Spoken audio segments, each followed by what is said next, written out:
क्या भारत और बांग्लादेश के रिश्ते अब नो रिटर्न पॉइंट्स पर आ चुके हैं? क्योंकि पिछले कुछ दिनों में जो दृश्य ढाका से सामने आए हैं वो बेहद चिंताजनक हैं। इंडियन एम्बेसी के बाहर उग्र प्रदर्शन हो रहे हैं और ऐसे पोस्टर लहराए जा रहे हैं जिन पर लिखा है ban state force backed by India.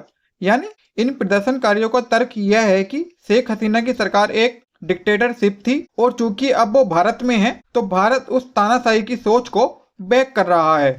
हालांकि इस बात का कोई लॉजिकल सेंस नहीं बनता, लेकिन वहां पर ब्रेन वॉश इस स्तर का है कि भीड़ बेकाबू हो रही है। इसलिए जब भारत ने शक्ति दिखाई तब जाकर बांग्लादेश की गवर्नमेंट की नींद खुली और उन्होंने इंडियन एम्बेसी की सुरक्षा में फोर्सेस तैनात की।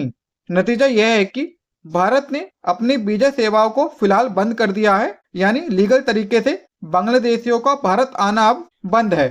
लेकिन सवाल यह है कि जिस देश को भारत चावल से लेकर बिजली तक देता है वहां यह एंटी इंडिया जहर क्यों घोला जा रहा है?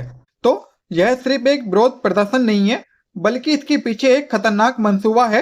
बांग्लादेश की राजनीति में एक नया ट्रेंड चल पड़ा है, भारत के नॉर्थ ईस्ट यानी सेवन सिस्टर को अलग करने की बात करना, और इसलिए वहां की नेशनल सिटीजन पार्टी के नेता हसनत अब्दुल्ला खुलेआम भारत को तोड़ने की धमकी दे रहे हैं।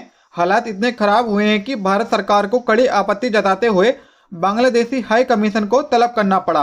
लेकिन अगर हम प्रैक्टिकल होकर सोचें तो बांग्लादेश की मिलिट्री में इतनी कैपेसिटी है ही नहीं कि वो भारत को चुनौती दे सकें, और जो नॉर्थ ईस्ट के लोग हैं वो बांग्लादेश के साथ कभी भी मिलना नहीं चाहेंगे। उल्टा वो तो अवैध घुसपैठियों को बाहर निकालने के पक्ष में हैं।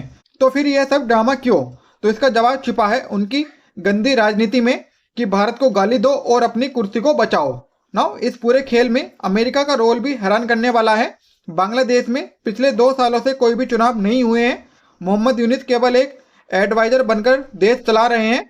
और हैरानी की बात यह है कि जब भारत ने सिर्फ इतना कहा कि बांग्लादेश में जल्द चुनाव होने चाहिए तो वहां की सरकार भड़क गई। उनका कहना है कि भारत की सलाह हमको नहीं चाहिए। वहीं दूसरी तरफ लोकतंत्र की दुहाई देने वाले अमेरिकी थिंक टैंक्स दावा कर रहे हैं कि वहां की 70% जनता मोहम्मद यूनिस से खुश है, यानी अमेरिका इस बिना चुनाव वाली सरकार को पूरा समर्थन दे रहा है। ये वही वेस्टर्न का डबल स्टैंडर्ड है जिसको हम अक्सर देखते हुए आए हैं। असलियत यह है कि भारत विरोध का ये पूरा शोर बांग्लादेश की फेल होती इकोनॉमी से ध्यान हटाने के लिए है।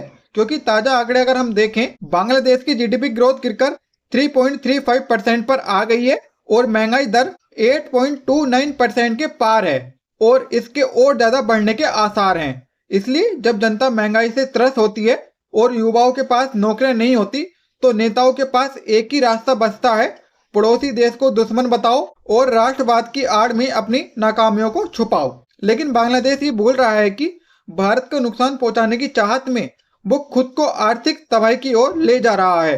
नाउ भारत फिलहाल पेशेंस रखे हुए है, लेकिन पानी अब सिर से ऊपर जा रहा है।